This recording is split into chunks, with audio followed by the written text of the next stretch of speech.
sabr, toqat, musibatdan keyin albatta yaxshi kunlar keladi.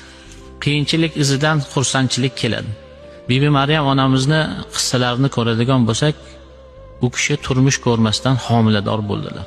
Qavmlarning ichida mazammat qilindilar. Hattoki koshki bundan oldin o'lib ketganimda edi dedilar. Maryam onamiz kelajakda u kishini farzandlari, homilalari Allohning payg'ambari bo'lishligini bilmasdilar.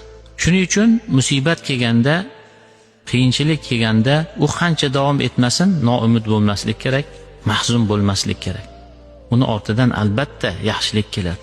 Alloh taolo mo'min bandasini xorlash uchun musibat bermaydi, balki uning darajasini ko'tarish va gunohlarini kechirish uchun imtihon qiladi. Bu haqda payg'ambarimiz sollallohu alayhi vasallam agar bandaga Allohning huzurida bir manzila yoziladigan bo'lsa va banda u manzilaga o'zini amali bilan yeta olmaydigan bo'lsa, Alloh taolo uni baloga uchratar ekan, sinov berar ekan.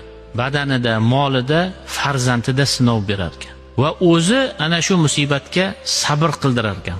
Alloh taoloning huzurida yozilgan maqomga yetishligi ana shu sabr orqasidan bo'lar ekan. Inshaalloh bu Allohning huzurida menga yozilgan maqomga erishtiradigan musibat. Alloh o'zining sabr berganda sabr qilish kerak.